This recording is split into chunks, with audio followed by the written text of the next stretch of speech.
Okay, how's this? Oh.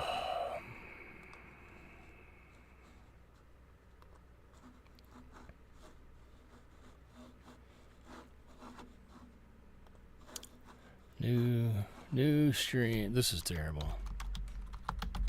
New stream. Okay. This looks better to me. I think I just need to not do the restreaming thing. The restreaming gets me in trouble every time.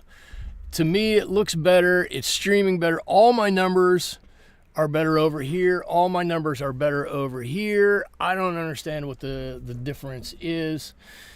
I'm going to go with this. Okay, so where was I? This is Cha-Cha. That's Cha-Cha.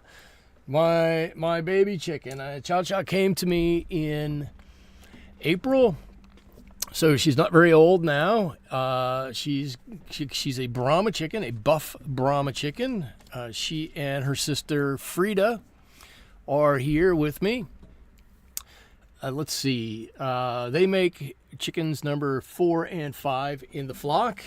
I'm going to paint her today. I'm digging the pets challenge this month because that means I get to paint birds again. My paper is Bao Hong paper. This is the studio grade 140 pound rough paper. If you can just see how rough it is there, I'll hold it up on the side so you can see that. Off on my right hand side, I've got my M Gram paints, and as always, going to be using my King Art brushes. All right. I think that brings me back to where we were before.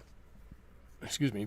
Before I became so annoyed with the other stream and trying to restream that I canceled everything out. I'm trying to think if there's anything else. I'm looking up here at the stream. Everything looks fantastic. You guys tell me if everything is good so far. I think that it is. And I'm going to start on Cha-Cha here with a bit of red. I'm actually going to start with a little pink, actually. This is quinacridone rose. And I'm going to start with some color up and around her eye and in her beak area. She's got some light red color up here, and it kind of blends out throughout her head and beak area. So a couple things about Brahma chickens. If you don't know, or since you probably don't know, I don't expect anybody to know anything about Brahma chickens. Brahmas are the king of chickens, and they're not the king of chickens because they're necessarily the best chickens. They're the king of chickens because they are the biggest chickens out there. Brahmas can easily get to be between 24 and 30 inches in height, which is a very big bird. And the hens can easily get up to about 10 pounds in weight. So Cha-Cha here is going to end up being quite a big girl by the time it's all said and done. And that's totally fine with me.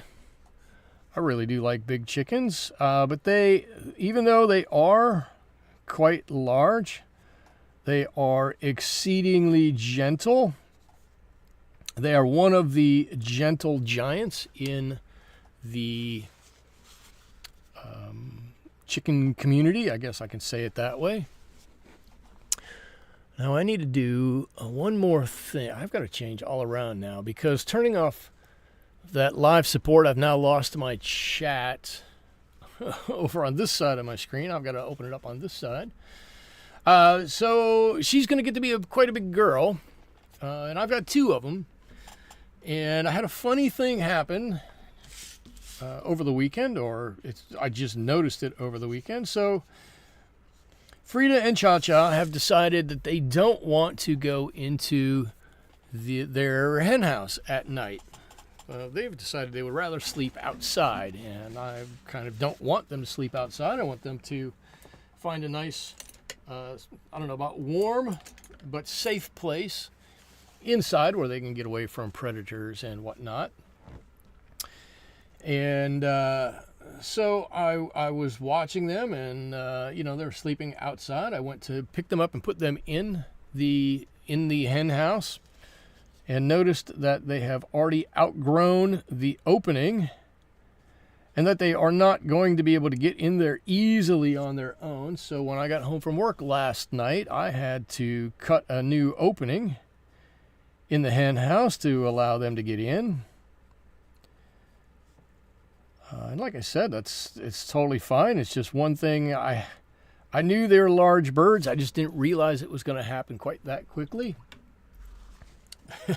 which is a bit astonishing to me, but that's all good. Okay, so I started with just a little bit of red around that eye, and I think you can see on the reference photo over here, or I'll open it back up so you can see it, that right around her eye there, it is quite red, and that'll continue to grow, and that'll get more red, and her comb on top will get a little bit taller, and her wattles down the side will get a little bit longer, but for right now, they're pretty small, and they're a little pinkish. One of the cool things about chickens, I think, is that you can tell when they are ready to lay eggs, and one of the ways that you tell that they're ready to lay eggs is by the color of their comb. So if a chicken has a nice red comb up here, then you know she's ready to lay some eggs. If that comb is, like you see in that picture, a light pink or a dull color, then you know she's not ready to lay eggs. And let's see, this is the 8th month, and I got her in the 4th month. So she's she was a couple of months old when I got her. So she's 5 months, maybe 6 months old. So Cha-Cha here will be ready to lay eggs sometime around her 8th or 9th month. For her, it will be a very short laying season this year.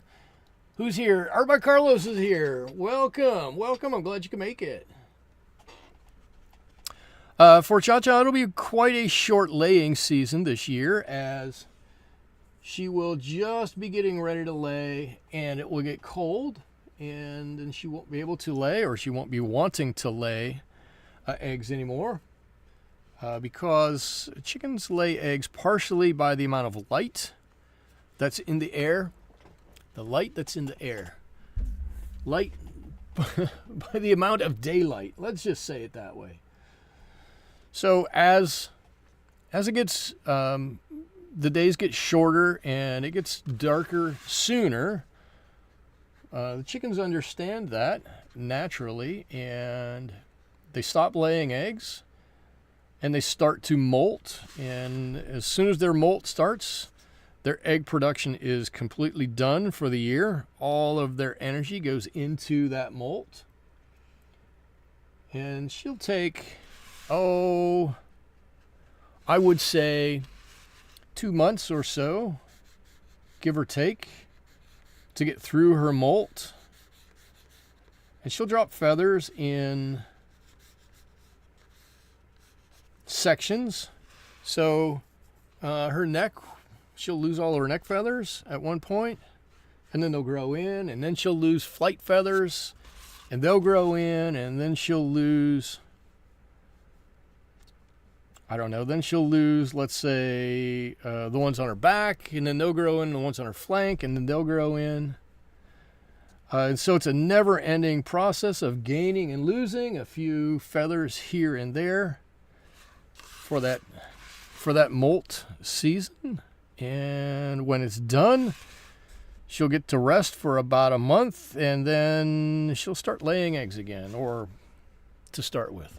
Okay, just putting on a couple of quick colors on there. Not real worried about it, where they're at. They can touch, they can do whatever they want to. We're going to come back in and really clean this up here, but since Those feathers grow over that red or into the red around her face there. I'm totally okay with a couple of those colors mixing and getting happy in there and everything like that. Okay, so now I've prattled on about some chicken facts there for, I don't know, 10 minutes or so. Let me see if I can tip this up a little bit. Oh, you can get my microphone there. Sorry about that. There we go. But let me pull up Wikipedia and see if I can find some interesting chicken facts. They do lay large to extra large eggs. They are such a big bird, they lay large to extra large eggs. They have feathered feet and legs, that's true. So they're well adapted to cold weather. Or I should say they really struggle in warm weather is probably the better way to say that, because they get too hot because they're completely covered in feathers. But the good news is if you live anywhere where there's snow, they're probably not going to get frostbite or anything like that. They are super friendly chickens. That's the real reason why I wanted to get them. They're super friendly. They want to be around you. I tell all my friends and coworkers here that they're kind of outdoor cats, right? They're not really outdoor dogs. They don't want to come and, be right on you and do everything exactly with you, but they're willing to come and be close to you. And if you start to pick them up and get them used to that, then they will absolutely allow you to pick them up and whatnot. I pick mine up. I try to pick all of them up at least once a day and talk to them. Dwayne says, what colors do they come in? So, great question. 3 basic colors that they come in. Buff, which is what I have here. Then they have a light and a dark. And the light is white with these feathers on the back here being black. And then they come in a dark, which is like a dark gray, almost a black. They could be a black with some differing colors on these feathers on the back of their neck. So basically 3 colors, unless they're interbred with some other chickens. Great question. I didn't even try to get a different color. I was like, I'll stick with a buff chicken. I'm totally fine with that. I don't mind. I got them, like I said, because they are so friendly and nice and want to be around you and want to do what you're doing. And I have to say, when I come home from work, I'm stalling. You all know I'm just stalling, waiting for some of this to dry. When I come home from work, they're in the backyard. I open up the back slider to the backyard, and they will kill themselves to come around and stand next to me. They flap and run at the same time, and they slide across the back porch to get over to where you're at, either wanting to see what you're up to or hoping you'll give them a little bit of something to eat or whatnot. It's incredibly cute. They're fantastic birds. I would suggest everybody get themselves a couple of Brahma chickens, but oops, that wasn't quite dry yet. But I'm a little weird with chickens. Everybody knows that. Everybody knows that. Just going to put a little bit of Payne's Gray in here to try to start to block off some color. Looks like our numbers have come back up. There's quite a few people here in the chat again. If you're here for the first time, say hello. I love talking to people. It's the communication in this, the interaction that really keeps me doing this. So if you're here, say hello. I would love to be able to say hi to you and to know where you're from or where you're at in your art journey if you're on one. Also, if you have questions, I'll be happy to answer any questions that I can about me or my art or help you with your art. I would encourage you to kind of take that with a grain of salt, but I'm happy to talk about it anyways. I don't know if I got that. I don't know if that beak is quite right. She's got this big brown patch on there. I don't know if I got it quite in the right area. I am Gnome says, my brother owns about a dozen chickens and I'd love to have some myself one day. I hope you get them. They are beautiful and severely underappreciated by people who don't own them. That is completely true. So we got our first chicken completely by mistake. Didn't want a chicken. Didn't care about chickens. I'd had chickens when I grew up, and I just it's a million years ago, and I just kind of went, it's a chicken. Okay, fine, whatever. Well, this is the craziest story. We had a chicken fly into our yard from parts unknown. Just showed up one day. True story. Showed up one day.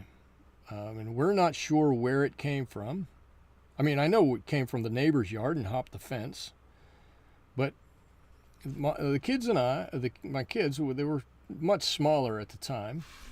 We were trying to find the owners of the chicken, rehome the chicken. We don't want a stray chicken all around, right? So we literally took a picture of the bird.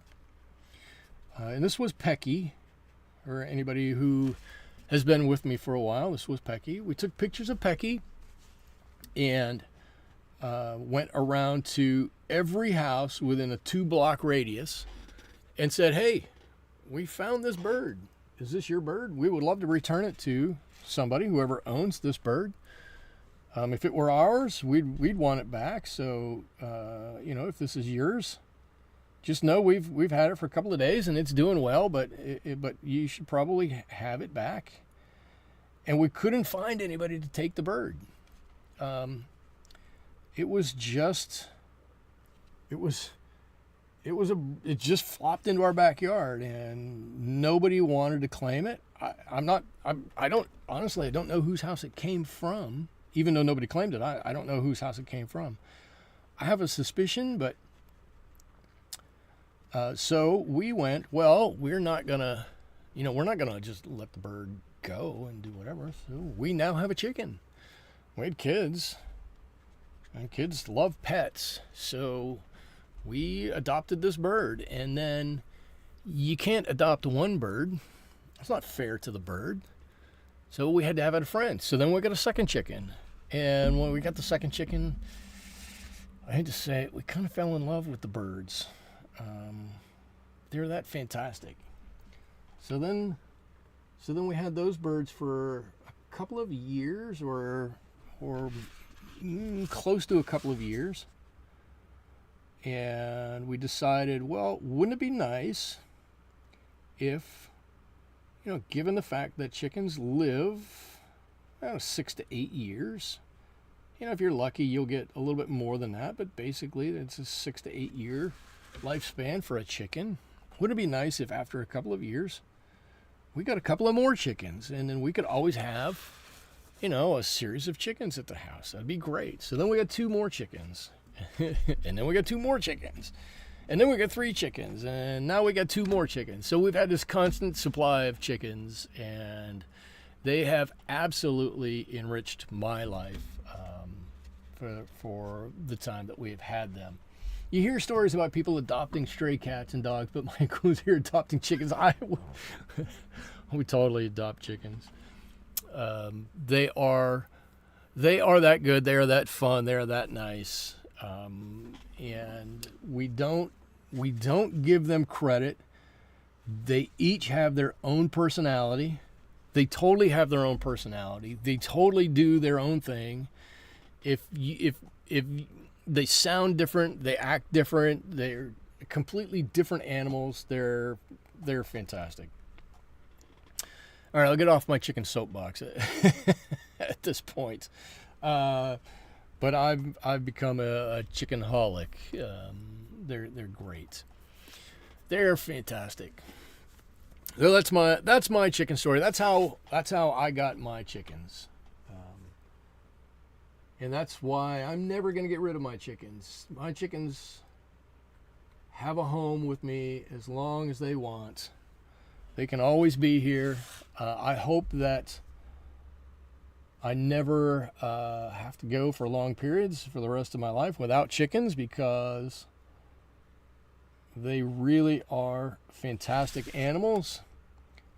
The only drawback to them is that when you have chickens, they are farm animals, right? You can't. It's not like a cat. You can't leave it in the house for a couple of days and go away for a weekend.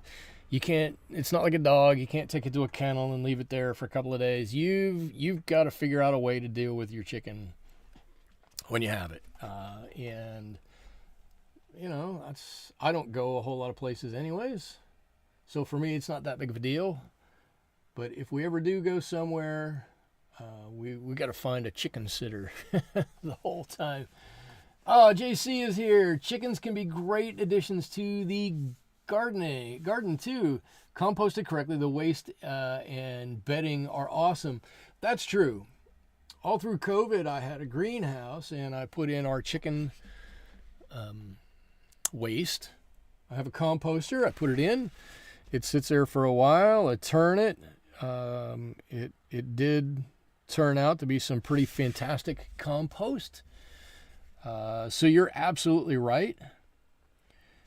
It's just one more thing where I tried to do everything in-house that we could, and use as much of our own materials as we're building and maintaining our garden and whatnot.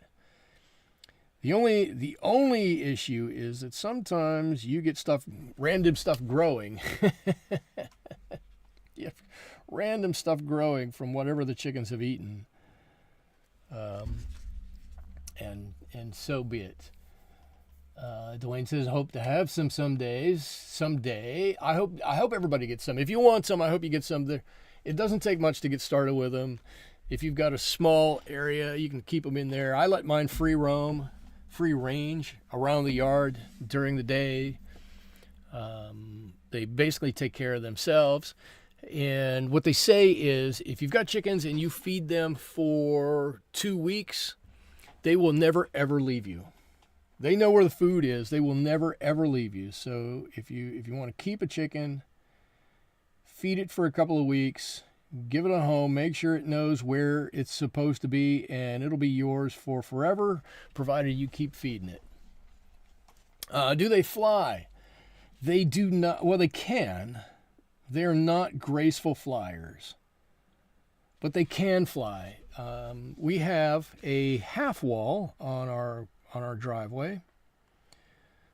It's at the lowest. It's probably, I don't know, 2.5 feet tall, and at its highest, it's probably 4.5 feet tall. And they can fly up onto either of those. They don't fly a lot, but they could if they wanted to. And we have had them fly. My camera's all crooked here. We have had them fly up into our tree from time to time. So they can, but they don't typically because they don't want to. I am known says I'd be scared to own chickens in my neighborhood because we have a lot of cats. So that's my biggest fear. We have a few strays in my neighborhood, and that is my biggest fear, far and away, are the neighborhood cats. And we had a cat hanging around once. But what happens, and I'm not saying this will always be the case, but this happened in our case, and I know it happens in others as well, is the chickens form a hierarchy, and one chicken will be, the alpha chicken. All right, take that for what it's worth. When you have one chicken, that will be the alpha. Right now, for me, that's Dahlia. Dahlia is kind of the bruiser of the bunch, and she's going to get her way, whether she wants, or for whatever she wants, I guess I should say. And it used to be Pecky. We had a cat come around a couple of times, and Pecky attacked it and followed up quickly by the other chickens, and I think it scared the cat so much, went away, never came back. It'll go in the front yard. We've never seen it in the backyard since. I think because they are on the bottom of the food chain, They understand and they try to do everything they can to protect themselves, and they do a pretty good job with it. If you have a rooster, and I'm not allowed to have a rooster, but if you have a rooster, roosters will do that for you. And roosters can scare off a house cat pretty easily. Roosters are pretty tough animals. They are a lot tougher than we give them credit for sure.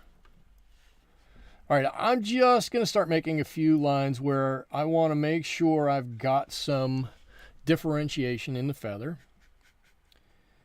And, I put that first wash on, and this first wash is mostly yellow ochre.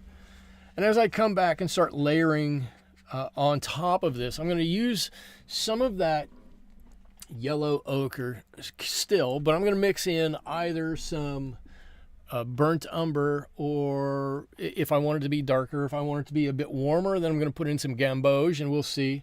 There's a little bit up here that's got some gamboge in it, but we'll see how that goes. And then I'm going to continue to darken some of this area up here, just to give it some definition. Not, whoops, I'm looking over there, but not exactly going to look like that. That's okay. Still going to look fantastic.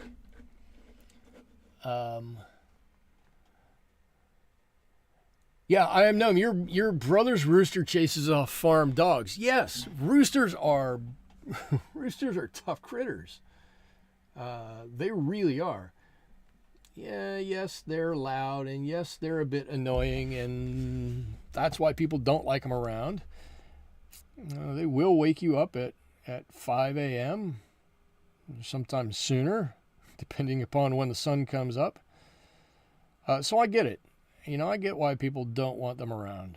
And they're loud, and you can hear their calls for, in some cases, a half mile or a mile. They're loud. But when it comes to being tough and protecting their flock, they're pretty tough beasts.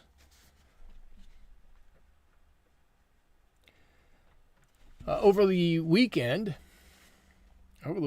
we went to a local farm here, just south of where I live. You can look it up. I think it's you can see the website. It's Avila Farm, A-V-I-L-A, Avila. It's in Avila Beach, California, and it's a local farm or farm shop. I think it's a group of farms together, and they come together and sell produce. And one of the things they do to make money is they have animals around, and you can buy some food and feed the animals while you're there. Well, they happen to have a few animals out and about, and two of them were roosters. Billy the rooster, Billy was a Koken rooster, and we got there. And being me, I just kind of went, I want to grab the chicken. That was the first thing I thought was, I'm going to grab the chicken. I just walked over and picked Billy up. That was kind of fun. And a bunch of the kids were like, oh, I didn't know you could just grab the rooster. I didn't know you could do that. And so then I let them pet Billy as I was holding them. I've got some pictures I can show you of Billy if you really want to see him. But Billy looks like a pretty tough guy. And then another rooster they had was a Rhode Island Red that was there. I don't remember what that one's name was, but a super, super nice chicken also. And then they've got goats and pigs and llamas and all kinds of stuff.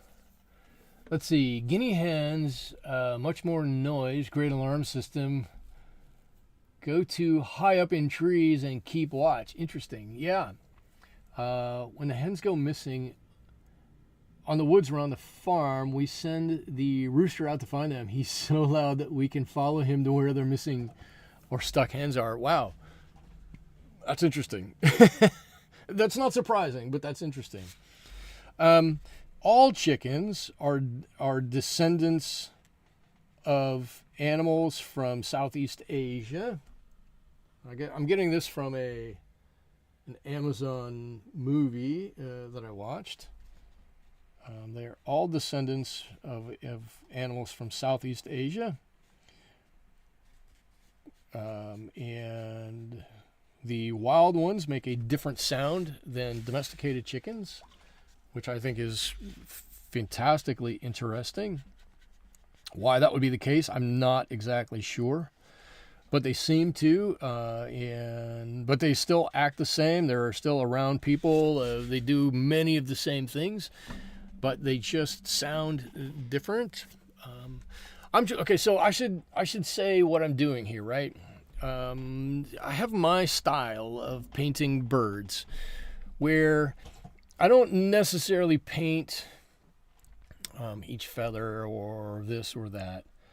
What I like to do is get the general shape, some interesting lines on the outside, and make it look like there's roundness. So I've got this dark edge here, and then there's light, and then we'll come back in with some dark in here. So it should make it look like this hen's head is actually round. And we'll do some of the same down here, down the sides. I've learned that when I do this, I need to kind of be wary a little bit that I don't just stick to the sides. I have to pay attention to the whole bird and not just the edges of the bird. But I think up in the head up here, I can probably get away with that. Are you using tea consistency or more like coffee? Kind of implying feathers. Yeah. So it's pretty light. It's pretty thin wash. If I'll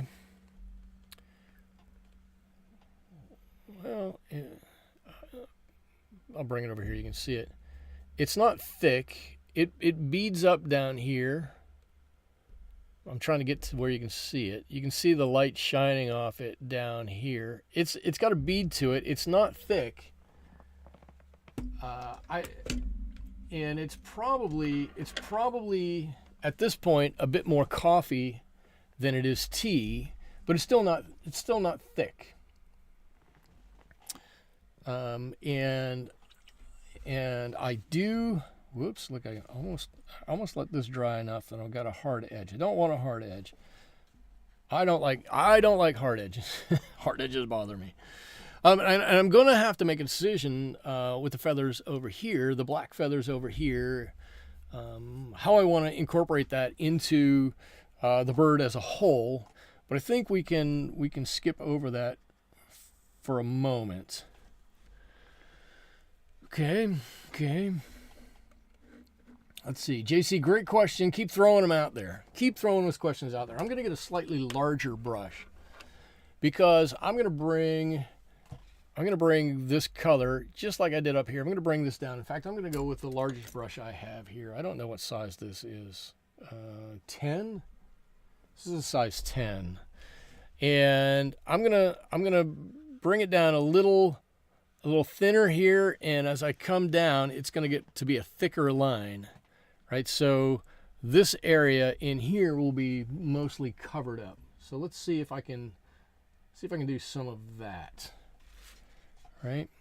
I might have to do it in a couple of washes. You could do this. You could totally do this if you wetted the paper first and then did the whole thing. I don't like to do it like that. To me, that's not the most natural thing, but sometimes I have to if I start to find that it's going to dry too fast. So I probably will have to do that. But not necessarily. I don't necessarily have to do that, especially since there's just a bit of residual dampness from this paper, from the original wash. So now I'm hoping, it seems like we have a little lighter crowd here tonight. I'm hoping that my boo-boo with the original stream isn't keeping everybody away. That would not be good. That would be really bad on my part. But I'm glad you, those of you who were able to make it and follow me over here, were able to. Dwayne, I am Gnome, CJ. So guys, thanks for sticking with me. Appreciate that. In addition to you guys, there still should be a couple other people here. So, reach out, say hi. I'm usually pretty nice to everybody online. Usually pretty nice. If you have a question about your own art, or you have a deeper question about my art, throw it out there. I love being helpful. I've told the story plenty of times. I've gotten so much help from others, whether it be online or in person, with my watercolors, that I'm more than willing to give back and help anybody else out. I throw out, take it for what it is. I'll throw out advice to everybody. Not because I think you ought to do it my way, but because I think you ought to develop a way to do it and stick with it. And I can tell you my struggles in determining how I do things, and you can try it my way or take my advice and then do it your way. Real Watch Crew is a great thing too. That's true. But I want everybody to enjoy watercolors. It's one of those things, right? It's an art form that kind of, if we don't protect it, if we don't encourage it, there's a good chance it's going to fall by the wayside. There's so much digital art out there. There's more and more acceptance of digital art out there. And there are fewer and fewer people doing, I don't want to say real art, because that's a bit disingenuous, but this type of art. And I don't want this art form to go away. That would really hurt me, and I'm always going to do it. I'm certain there are others that will always do it, but I'm always certain that there's room for more people to do it. So if I can help and give back in any way, shape, or form, I'd love to do that. Okay, I got a little dark in here. I don't want to just have dark on the edge and light everywhere else, and that probably isn't the best look. Just trying to grab some big lines and pull some out here. Anyway, this is it's just a start. I want to make sure we've got some good body to this bird. And I'm going to come back while I'm waiting for all this to dry down here. Now I'm going to come back up and we're going to do a little bit more up here. I am Gnome. You don't think traditional art is going away anytime soon?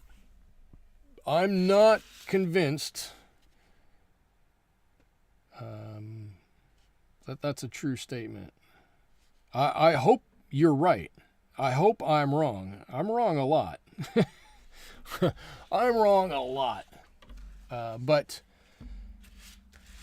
and it could be that I work in the tech field and I'm a little closer to people who are going to readily do more technical, and I don't mean technical as in, difficult or anything, but more tech associated type of artwork because of the field that they're in or that I'm in.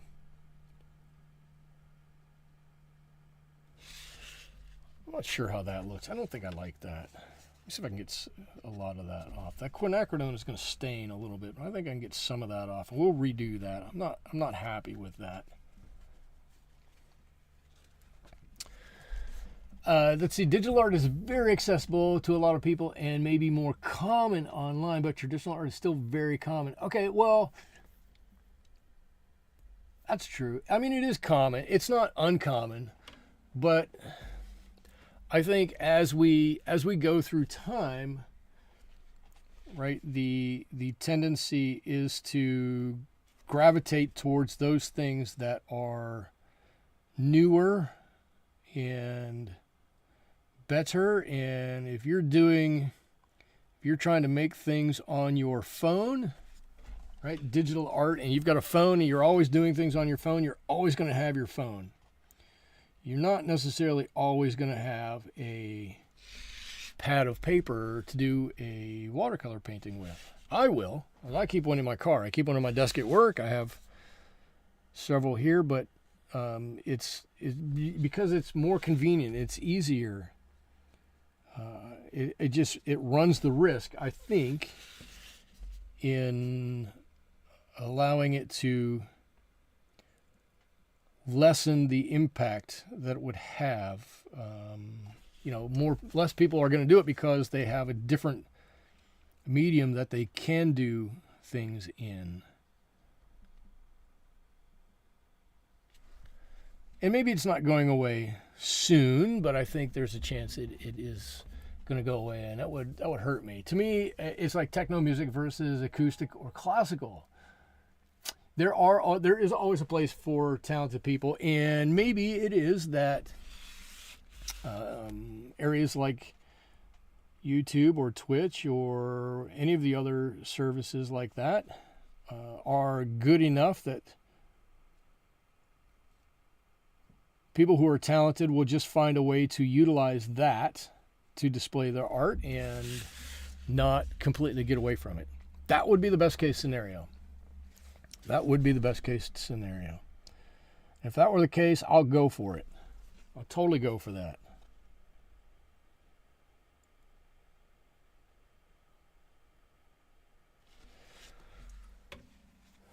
All right, is she getting some definition here in her wattles right now? There we go. Get some in her wattles there. That's a good old girl. So we have gotten these chicks, our chicks, some soldier fly larvae, which to me sounds pretty disgusting. I don't know what's in the soldier fly larvae. Soldier flies, obviously, but they're, I don't know, 2 inches long and freeze-dried, and some of the most disgusting things I think you would ever want. But boy, are they like crack for these chickens. Man, they love them. Let's see, I'm Gnome says, you make a fair point. I can definitely see why someone would choose to use digital because they don't have to carry around stuff. Right. I like that metaphor, JC. Oh, of the music. Classical is not super popular in the modern day, but plenty of people still compose and perform classical music. That's true. I don't know. Maybe I don't want to be a doomsayer or anything like that. It's just that a medium that I enjoy so much, I've gotten so much out of it, I do not want to see go away. It would break my heart if watercolors someday became this antiquated thing that got taught in art school and only that, and nobody did it anymore because just because, right? It would totally break my heart. Let's see, what else can we talk about? I'm going to talk to Dwayne here for a minute. Dwayne, I went fishing on Friday. Some fishing talk with Dwayne and Michael. Went fishing on Friday. The lowest count of fish I've had in a year. And I was upset about it. I caught one fish on Friday. One. The fish definitely won. That's what the one was. They won. And that's okay. They certainly can have the victory. I've I've caught enough over the years, or over the days and weeks and months. But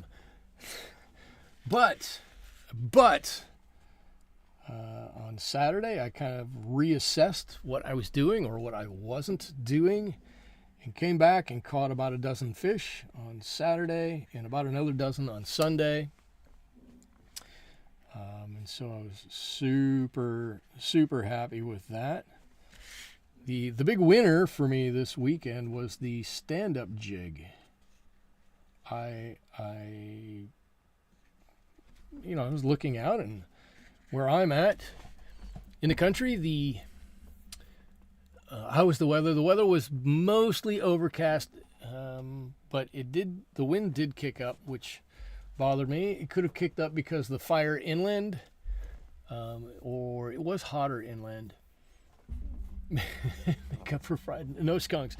But as I'm looking out into the water, all the vegetation in the water is dying back a bit, and I was like, I just wonder if I can get something in there that's going to get down to the bottom and just kind of sit there. And I threw that stand-up jig out there, and it did everything it was supposed to do, just right, and was the big winner for me over the weekend. So I don't know what the ponds or lakes or rivers are like where you're at. If you're quite to that stage, my lake is not quite the same as everybody else's. In that there's no boating on it, there's not much of anything there. It sits right next to the ocean, so we have weird weather patterns. Oh, her head is really looking nice. I'm really liking the way her head is looking here. We just need to carry that down the rest of the way. This is quite nice. She's looking really nice. I keep threatening to love a jig and craw. I do too. I keep threatening to paint a picture of a rooster, and pin it up in the hen house to give them something to look at. I haven't done it, but I keep threatening to do that. Let's see. Let's just take a little bit of this color. Is this dry enough? I think I can kind of lean my hand on here, and I'm going to start trying to get a little differentiation here on the beak. A little bit of something here.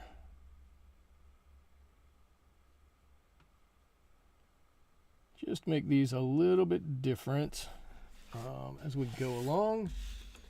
A little darker on top up here. Let's see. I'm gonna make it pretty dark right up here.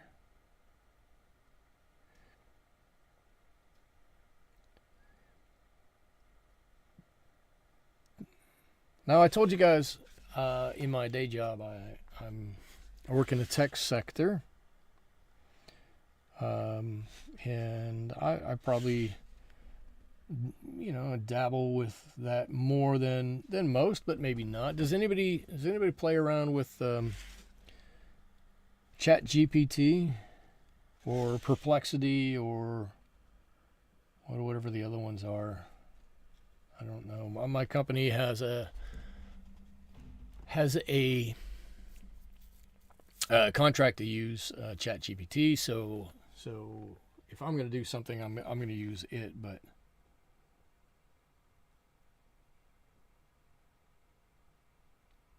I created my own GPTs to try a few things.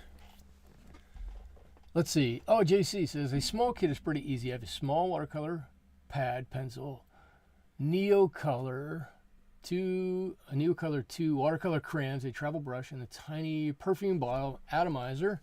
Oh, like probably something like that. Lightweight and handy. I have a little satchel that I used to carry books to or computers to and from work, or my computer to and from work with. And I don't use it anymore, but I still have the satchel. And yeah, I put in a sack, a sack, a little roll up thing of brushes, a little carrying case of brushes, a 9x12 thing of paper, and a whole bunch of these.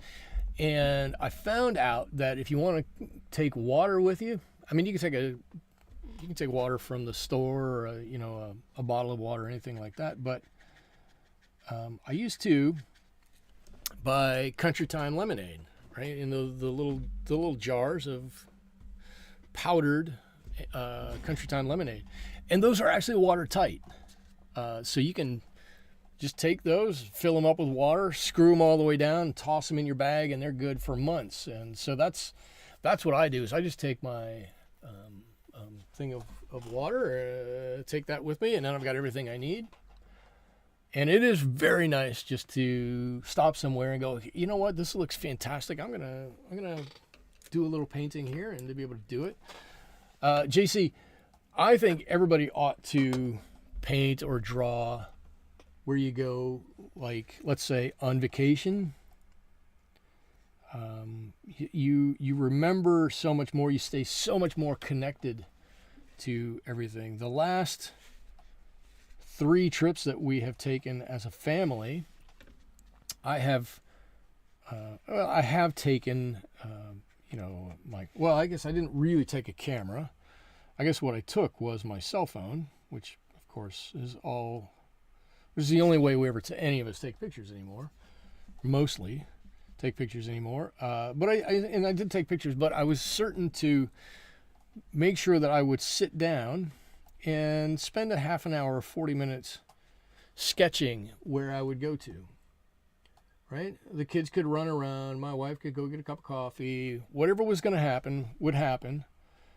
And I would spend half an hour, 40 minutes, whatever it was, sketching and drawing our vacation. And I would buy a sketchbook just for that vacation. And sometimes that meant, my wife would drive, and I would sketch we had a truck at the time, where I would sketch the inside of the truck as we're driving along, or we'd stop at a rest area and everybody get out and run around and do whatever, and I would sketch, a tree or a car or whatever in the rest area. If we would go to a particular store and we're going to be there for a while, well, everybody else can shop. I don't really need to shop. I stayed outside and would draw the marquee to the store, and on many occasions. I remember we went down to see the Queen Mary, the QE2, whatever's in Long Beach, California, right? And just a few hours south of me, and we spent the night on there. And I just walked around the inside of the ship at night and did drawings and paintings of the different exhibits inside the ship. It was absolutely fantastic. I loved it. And then I got home and had this wonderful remembrance of the vacation. I remember I did cheat on a couple of occasions. I will admit, we went to the Long Beach Aquarium of the Pacific. Aquarium of the Pacific is what it's called. And I wasn't able to spend time, kids are running around, you gotta do what you gotta do. Wasn't able to spend the time to sit down and do the drawings inside the aquarium. So I took pictures, and as soon as I got home, then I sat down and redrew them and painted them, and that was fantastic. I use the Meta AI to design images. AI messes up for sure, right? Legs, arms, fingers, hands, all that kind of stuff is really weird. Horses with 3 or 5 legs. Heads are usually okay though. And then cool. And then you use that. So you know what I use it for when I want a picture done is I will say, I want to do a mashup of the one I have on my desk at work. It's a mashup of an ostrich and a catfish. Can you help design that for me? Sure. AI's like, yeah, that's a great idea. Well, let me see if I can help design that for you. So I have, I don't know how many pictures of a of a mashup of a catfish and an ostrich. Now, it probably does say something about me on why I'm so fixated on painting or getting images of a catfish and an ostrich. I don't really know what that says, but it is a little funny, and I have several of them. And someday I'm going to paint it. But I do think it's fun, and that's a good use for it. That's a fantastic use for it. Doesn't hurt to do that. I'm gonna put maybe a feather here. I don't know. I'm just doing some negative painting. This is what I like to do. Negative painting around a few feathers here and there. Just give the indication of some texture here and there, something on this bird that's gonna, help to break up this large field here. And yes, I know I've got a lot to do here on the back. We're going to get to that. We will get to that. And I'm looking up here to see what else I need to do. I can start on the eye. I like the way everything's going up here. I think we got a good thing going up here.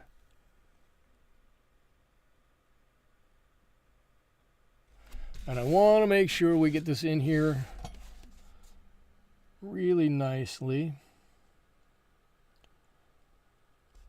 I'm going to leave that be for just a second. I need to come back with another ring of black on that eye, but I really don't want to do anything that's going to screw that up at the moment.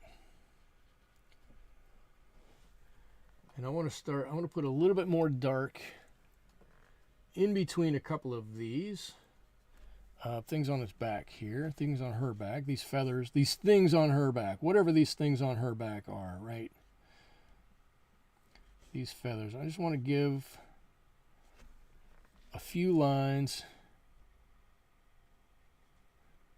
here and there.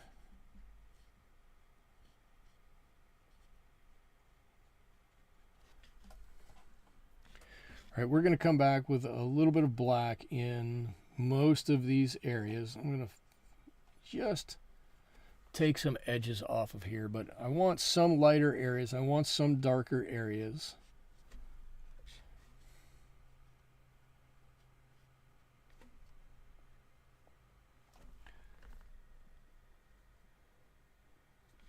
And I think, yeah, it might look a little odd at the moment, but I think this is going to work out okay.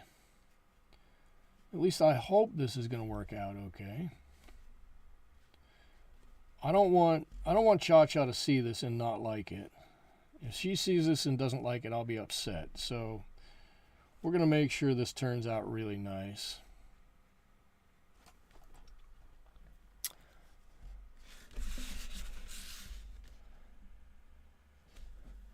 So we've got a few darker colors here, and this is like I said, this is going to get extended out a little bit. How are we doing here? I think this is working in the right direction. It's working in the right direction. Give it a little bit darker back here. Right, not all of these, in my opinion, have to have this really black feathers on them. Well, like you see over there, right? There's a lot of black on there. I'm not trying to duplicate that picture. I don't have to put on all that black, but some darker areas probably would be nice. And it's going to help, like I said, break up some of these lighter areas in here. So let's just give her some of this. The ugly stage is the hardest part of every painting. JC, I'm hoping that we get past this ugly stage. Sometimes I don't. Sometimes I extend that ugly stage for, 3 or 4 paintings. A long time. But no, I mean, you're right? When we paint, we go through these weird times where things look good and then they look bad, and then they look good and then they look bad, and then you go, why did I do that? Or why, what was I thinking? And then you get towards the end and you go, you know what? that's not that bad. I like the way that looks. So I'm hoping that right in here we're going to get to that. I like the way that looks stage. I'm hoping that's where we're at. I'm putting a little bit of extra dark on here. I want to cover up a little bit of this. I'm okay with pulling some of this color down and potentially having a weird bit of a line there. I'm okay with that. I think when it all gets said and done, having some little darker areas, some lighter areas is really going to help us out. In fact, I'm going to put a darker area right in here. I think it's really going to help us out in the long run. But like you said, in the short run, yeah, might look a little odd, but we're gonna make it work. It's just gonna work. That's how it's gonna be. It's just gonna work. We just have to tell ourselves that's how it is. Just look better.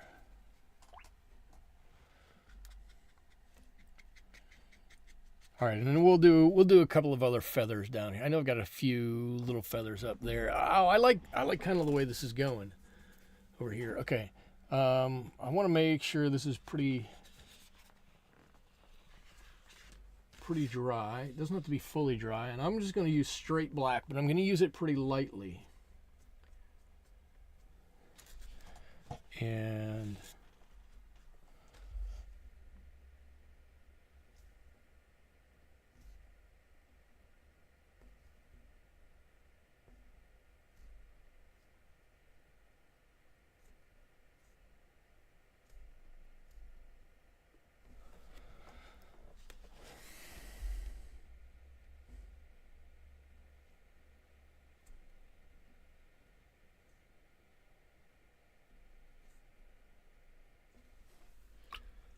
I just want to grab the tops of these and pull a little bit. I like that they come down to points, but I'm not sure I need to have the tops of them just end abruptly. So I just want to grab that little bit. I can even be totally in there. How does it look this way? Okay, all right.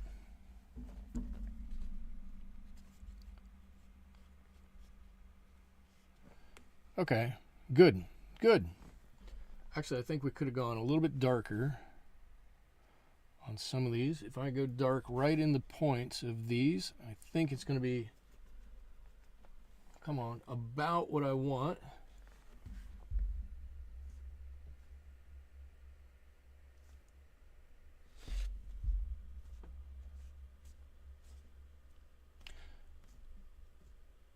So last week we talked about, for anybody who was here, Dwayne, you heard it. I am Gnome. I think you heard it. How I give away a lot of my paintings. I've already got somebody who wants a picture of Cha-Cha. I had somebody who wants a picture of Frieda too. So this is going to find a home right away. This painting.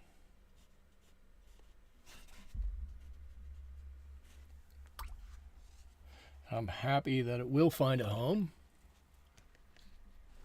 That might have been a little darker right than I wanted. I'm just gonna kind of brush that off there. I think that's good. All right, I love the spots here.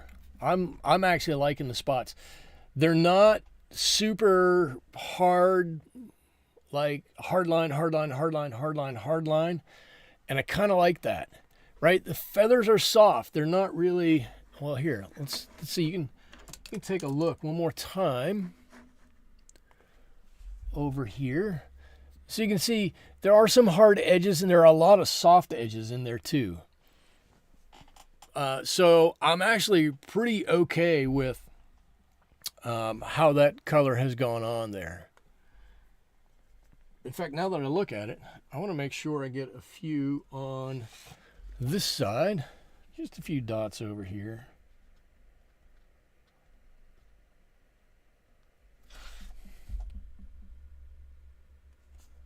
Let me put some here. I don't know. I'm gonna leave it like that for the moment. A couple here and a couple there. I'm gonna leave it kind of like that. Let's see. Let's see. I've finished the painting and not liked it at the end of the session. Looked at it weeks later and realized it's pretty good and get my hopes up. Dwayne says it's looking great. Thank you, Dwayne. The dark feathers are adding a lot of character to the piece. Right. Yes. Yeah, actually, Cha-Cha without these darker feathers really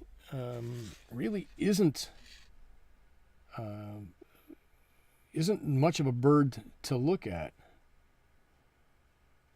Right? Cha-Cha needs to have a number of feathers in here. She just this basic buff color can really be not the most exciting to look at. So she needs a little bit more on here. That will really help her out. Not that she's not beautiful on her own, but anything we can do to help out with some color here. You know what, I'm going to add a little bit of color right up here because I want to pull this down just a bit onto that feather.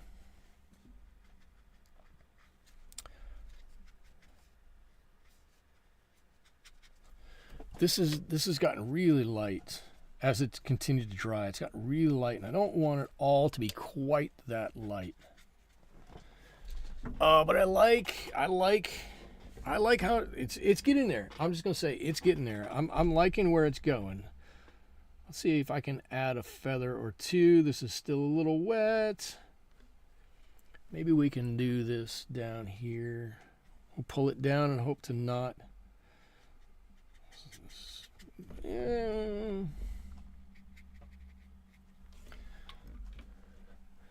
Okay. While I'm waiting for that, I'm gonna take a break from this whole area. Ooh, I got a little run there. I'm not wild about. I'm gonna try to be very, very careful in here. I don't like to do this with a pen. I could easily do this with a pen for whatever reason, because I'm a glutton for punishment. I would much rather do this with a brush and screw it up rather than do it with a pen and not have it look the way I want it to.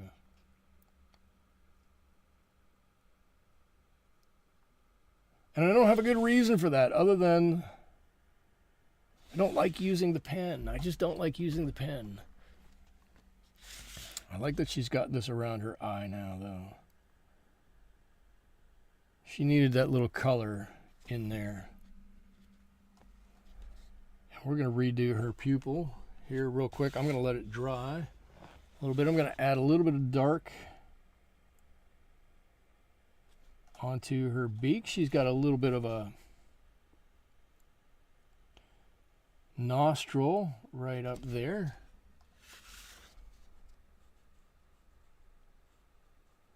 And if I add a little dark on the bottom of this, we can, I believe, really differentiate the upper bit of her beak from the lower bit of her beak. Just something like that. Oh, Cha-Cha, you're looking great, Cha-Cha. You're looking great. I hope you like your portrait. I hope you like your portrait. I like your portrait, Cha-Cha.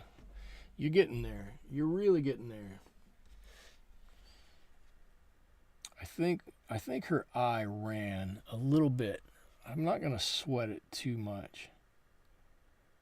I'm just going to put in some color on the inside of where it ran. I'll show you in just a second here. Let me get this in. I think we can make it work. Right? That color that I put in earlier just ran a little bit inside her pupil there. And so it doesn't look exactly like I want it to. But that's okay, we'll go with it. We'll go with it. I'm not gonna sweat it too much. Jacqueline is here. Jacqueline, welcome. It's been a long time. I'm glad you could join us. I'll recap here real quickly. This is my chicken, Cha-Cha. Or I should say, that's my chicken, Cha-Cha.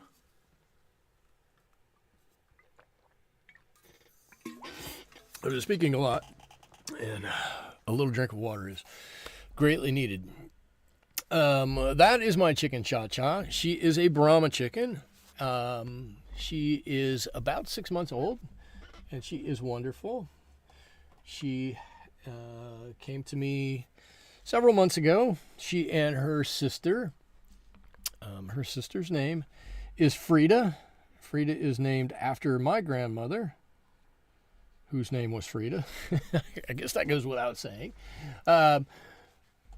Jacqueline, you finally got moved. You're getting settled in. That's fantastic. I'm glad you're getting all settled in.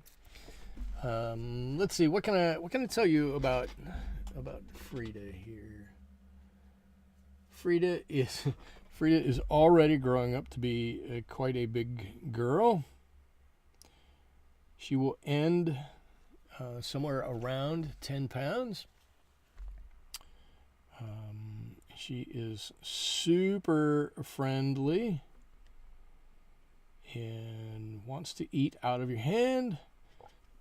Loves to eat soldier worms, soldier bugs, soldier fly larvae. She's fantastic. A fantastic little girl. Downsizing is difficult. Yes, it is. I'm not looking forward to downsizing my area. I know I need to clean my studio. It's nothing that you've gone through. It's a small, tiny microcosm, and I'm not looking forward to it. I can't imagine the downsizing that you have just gone through. I'm trying to agree with you, saying yes, regardless of what you have to do, downsizing is hard to do. We all like stuff, and that's kind of a problem. It's not a problem, but it can become a problem. Let's see. Let's give a feather right there too.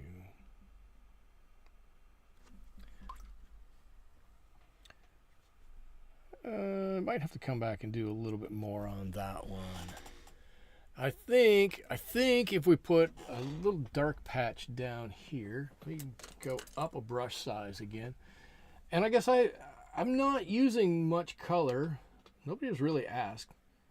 I'm not using much color that's that much different on any one part of this painting than any other. It's a lot of burnt umber and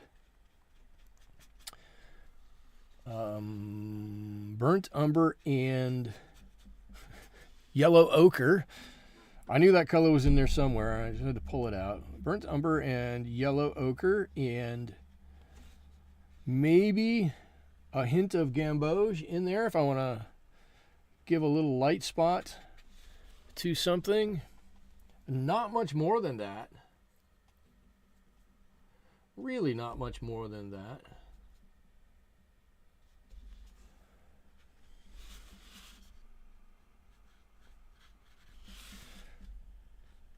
And that's the majority of this bird. I did have these wonderful reds up here on her face, which I think have given her a fantastic personality to look at her face up there. I think it it goes a long way towards matching her personality in real life.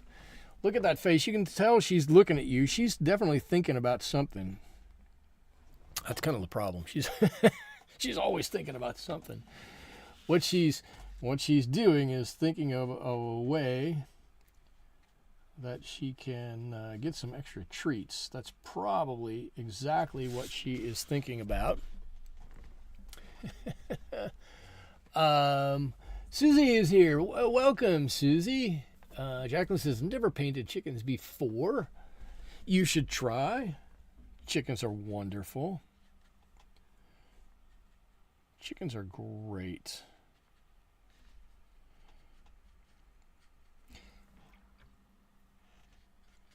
I think, so I got these two girls now. Right, these two new girls. Cha-Cha and Frieda. And hopefully they're around for a long, long time. But I'm already planning what chickens I'm going to get next. And what I think I'm going to get next are going to be some Jersey Giants. Not necessarily because I want huge birds, but Giants also are very friendly, very nice. To me, if you haven't been able to tell, my birds are pets. They're like pets with benefits, right? Because we get breakfast from them. But they're like pets to me, and I pay attention to them, and they pay attention to me, and we play in the backyard and have a good time together. And so I don't pick these birds based upon the number of eggs that they're going to lay or any kind of criteria like that. It doesn't cross my mind ever. Not worried about it in any way, shape, or form. The only criteria I have for them is, one, what do they look like? Right? There are some birds that I think just look better than other birds. And two, are they going to be friendly, and are they going to not only get along with the other birds in the flock, but will they get along with us in the house, and will they be good to have around? Or are they just going to brood around and peck and try to bully the other birds? Because if that's the case, I don't need them in my flock. They can be in somebody else's flock. That's fine. And so Brahmas, like I said, are very friendly birds. They've been around for hundreds of years. They actually were developed here in America, or bred here in America originally. They're fantastically friendly, and Jersey Giants also started here in America. Are big birds, but they are incredibly friendly also. So I think that the next ones I get are also going to be large birds, but they will be probably giants as we go forward. Okay. I'm actually liking it. You know what I like least about it are these over here. I hate to say it. If I can let me color over a couple of these a little bit. Just very lightly, just glaze over these. Let me downplay these a little bit. I want you to know these feathers are here, but I don't want them to stand out. I want them to be way kind of just some interest there, not a focal point. So I'm just have the side of my brush and just barely touching over them. If I pick up a little bit of paint, that's awesome. If I just move a little bit of paint, that's awesome too. I just want a little bit of something there. That's probably a little bit better. That's almost a little fish scaly. But we'll work with it. I like it. This is the main part here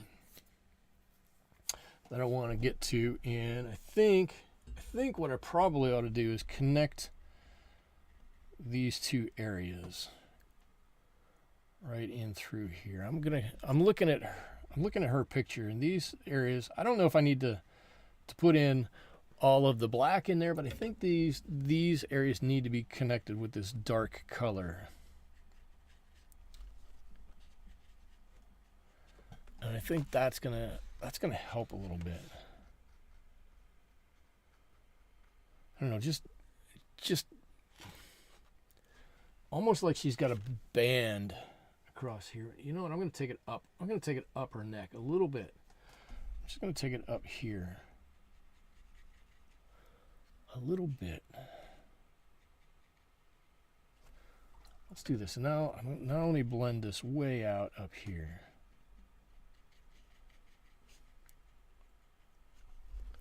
I think this will be fine. Right, this is her ear. If you're wondering what this strange feature is, right there, that is actually her ear. There are little tiny feathers that grow right over top of her ear. And fun fact, I mean, it doesn't always happen this way, but it happens this way quite a bit. If you can move those feathers aside and see what color the skin is underneath her ear. Not always, like I said, not always, but oftentimes that will be the color of the eggs that she's going to lay. Not always, but often. Okay. Oh, I like the way that looks. Oh, I think she looks fantastic. Cha-Cha, I think you look great.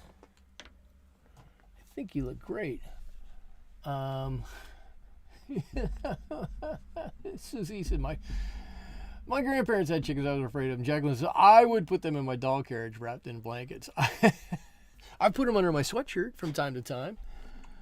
I carry them around all the time. They don't seem to care.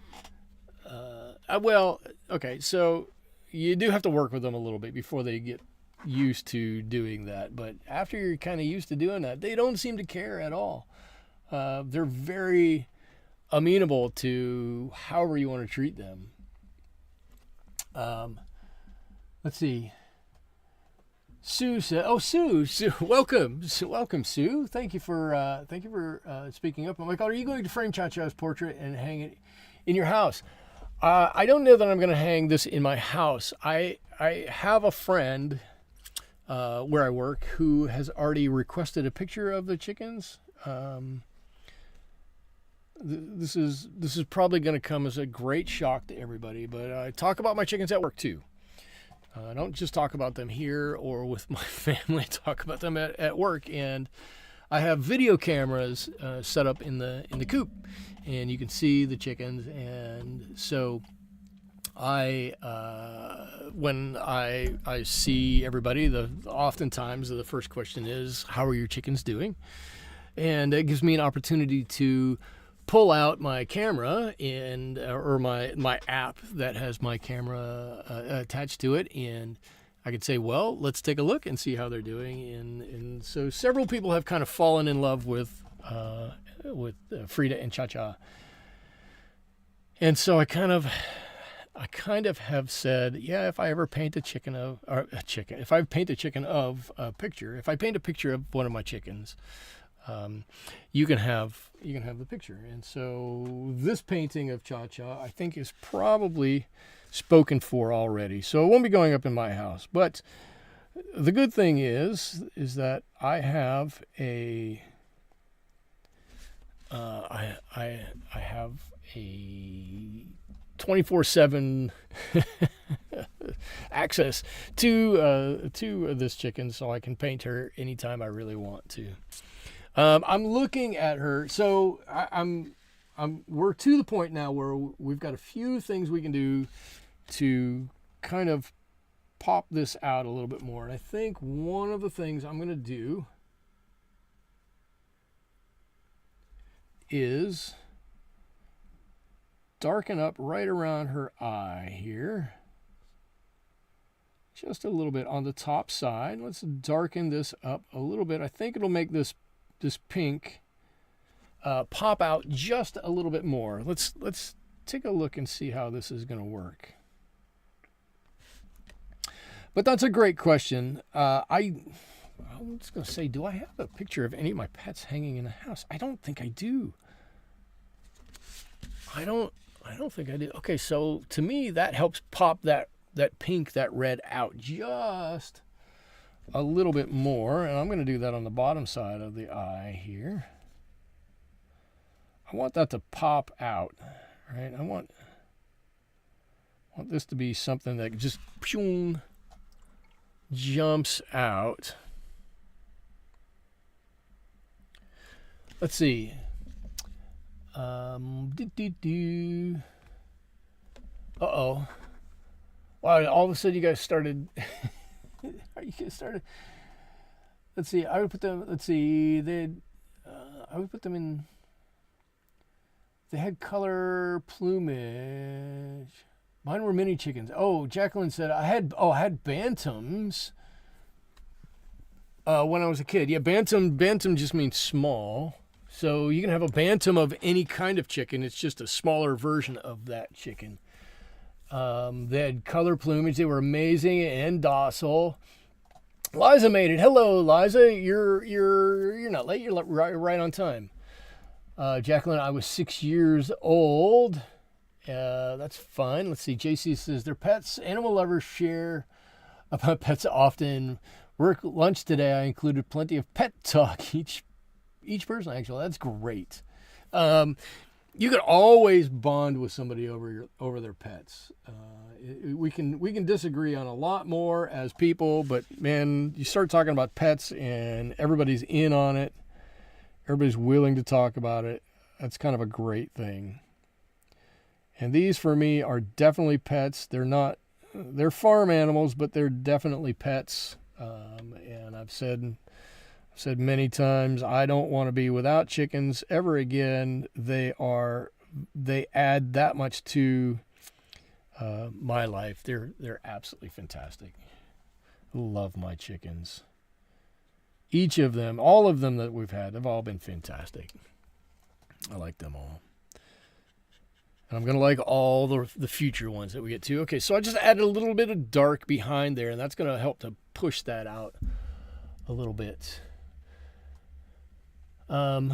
She's looking very pretty, Michael. Thank you, Liza. Cha-Cha looks very dignified. Cha-Cha is such a character. We do bond over our pets. That is true. How do you decide about background or not? Great question. The answer is normally no. You all know I hate backgrounds. I don't have any good feeling for backgrounds. Something like this. Okay, so in all actuality, something like this, I would not necessarily feel like I need a background. I really don't. This is a painting of a chicken. I don't necessarily feel like I need to have anything else here. I want you to see the chicken. I want when you look at it, I want you to notice the chicken. I want you to see all the things about the chicken. Right? Cool. I don't feel that something like this needs a background. What might need a background is, right, this is obviously the top half of the chicken or 3/4 of the chicken, something like that. So if she were standing, right, if it were her in total and she's standing on the ground, I might need ground, right, to place her firmly onto something. I couldn't have her floating in the air. So that might mean I have to put on something on the ground, something for her to stand on, right? Depending upon what she's standing on, that might mean I have to put something behind it.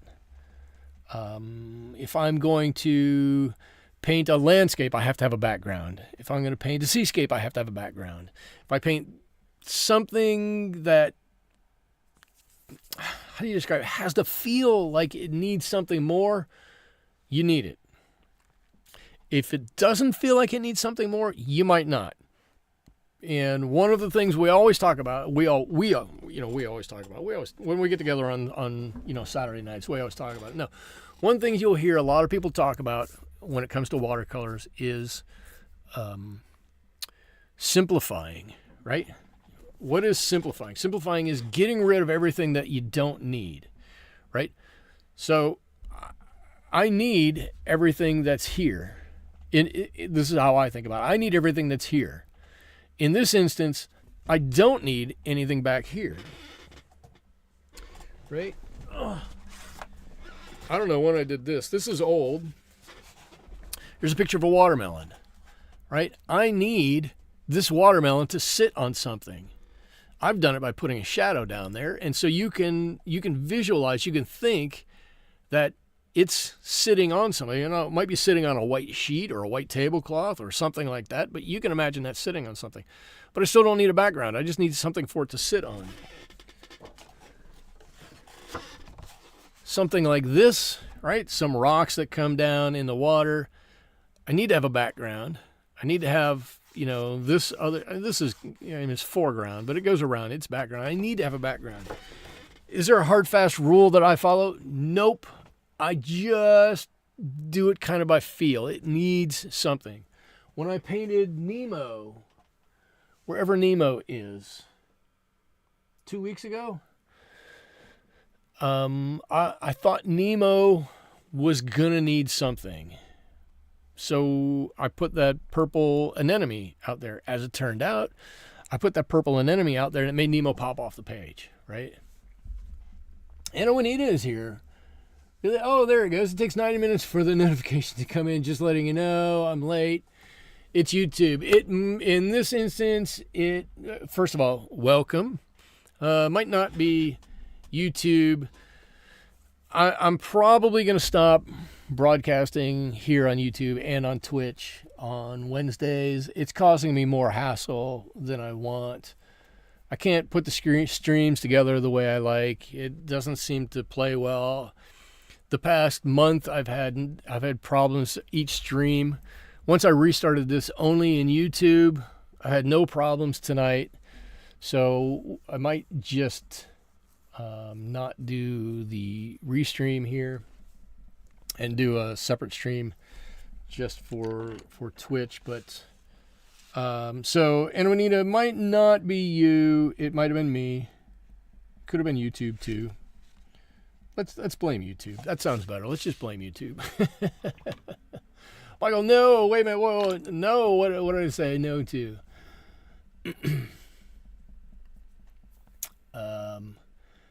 Chicken's popping nicely. Future garage band name. Chicken's popping nicely. I like that. It's really pooping nicely. Thanks. Thank you, Liza. It's really popping nicely. I love Wednesdays because I get to see. No. I'm going to stay here on YouTube on Wednesdays. I'm not going anywhere here on YouTube on Wednesdays. It's just the restream to Twitch that's going away. If I need to do them, I will do them on Thursday or Friday or Saturday. Something like that. So no, I'm staying here. Okay. Now, having said that, I think I'm about done with Cha-Cha here. I'm going to sign Cha-Cha. I'm going to sign. Yeah, where am I going to sign Cha-Cha? I'm going to sign Cha-Cha right down here. And I like Cha-Cha here. I think she's turned out very nicely. So I can't pull these up. Let's see. Let me do this. I'm going to do these side by side. Watch this. This is through the magic of the internet here. Check it out. Ha ha. All right, cool. So we can see what's the same and what's the different and what I did well and what I didn't do well. John, is it going on? So the beak is not the same, and I don't care. It doesn't matter to me at all. I like the beak, right? The beak has some coolness to it. It doesn't look exactly like her beak. I just barely have fact, I just want to barely get a little bit more of this. I don't know that made it better. That's just a little bit of her nose right there. She's got a little nostril right on the side of her beak. That highlight is all I want for that. I made her crown and her wattles a little more pronounced than over there on that one. And I like that. I think it adds a lot of character to her. She'll start looking like this in about a month, more like this in about a month. It's going to get bigger. It's going to grow in more.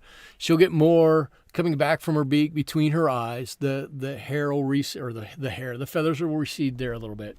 She's going to look more like this. And then in the spring, this will turn a bright red. Her crown will be much bigger. Won't be that much bigger, but her wattles will come down a little bit. It's not quite as pronounced over there, but if you look closely, you can see it. Where's my pointer brush? Here it is. Underneath her chin here, right? Feathers come down and kind of goes across and up this way. It almost goes a lot closer than I did. I extended it out this way a little bit. And then her ear here goes up and straight down. There's all this dark that I put in around there. I think that helps to keep her head looking round. I think. I'm not certain. I do like all of this down here. I probably should have extended this up a little bit, but I'm not going to worry about it. If I just showed this to you, this painting as a chicken, you wouldn't go, oh, well, you needed to have some of these, angular feathers up here. You would never say that. So I'm not going to sweat it because nobody's going to have that picture to reference. I'm glad I minimized these. I glazed over these. These give some nice texture to the rest of her, but not so much that it takes away, I don't think. And then I like the dark areas down here, right? Dark, dark, dark. It makes it look like her body's not really smooth. There's some undulation to the feathers there. But in addition to that, well, let me do this now. Let's see if I can do this. Whoop, go back to where you were, Cha-Cha. In addition to that, we've got kind of an S going on, right? And it goes bigger and smaller. So your eye is just going to come right up here, and your eye is going to land right on her head. And that's exactly what you want. You don't want your eye hanging out down here or anything. You want somebody's eye to come right up to exactly what you want it to look at, which is right here. Fantastic. I'm glad she posed for me just like that. Liza says, you're seeing the S. Right. JC says, art is creating unique expressions from the artist. Copying a photo, copier's not as interesting. It's not as interesting. I want to use that as a reference, and most of the time I'm just going to take the outline of that. I'm going to draw the outline, and I'm going to figure everything else out on the inside. I'm not trying to do everything exact, and mine don't look exact. But mine do pay homage to it, and mine do usually take on a life of their own, my paintings. So that's what I've got. I think Cha-Cha turned out great. Now, going forward, I've got a couple of problems because Cha-Cha is buff. Frieda is buff. Same. Frieda looks almost exactly the same. I've got two cats. Both are black. I've got, what do I have? 3 additional chickens. One is black, one is dark gray, and one is black and white. So, going forward in this pet painting thing, going forward in this, I'm gonna have to find something that isn't exactly black to paint, because black is tough. Black is tough. It sucks you in. I might have to make my own dark grays or do something else. We'll see how that goes. I do have a pet that passed not long ago. Well, gosh, not long ago. 5 years ago, 6 years ago now. Josie, who was a calico. So we might do something with Josie if I can find some pictures of Josie. We'll figure that out going forward. But let's see. Jacqueline says, my little Cavalier King Charles Spaniel had vaccines today. Oh no! You had to walk away for a few to coax her to eat. Oh. Life says Black really is tough. I'd agree, Michael, which is why you're fun to watch. Thank you. So anyways, that's what I've got for everybody this evening. Thank you for joining me. Thank you for helping me to paint Cha-Cha. And I know that Cha-Cha is going to find a nice home on somebody's office wall. JC says black feathers are many colors in the sun. That is true. That is true. Dahlia's feathers are iridescent green and iridescent blue, sometimes a little yellow. It could be fun to paint.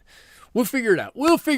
Until next week when we figure out something to do, I want to say, what do I want to say? I want to say, please, I want you to have a great rest of your night. I want you to have a great rest of your week. And I want you to join me back here again next week when we do this all over again. Until then, thank you so much for joining me and helping to make my Wednesday fantastic. Thank you so much. Bye-bye.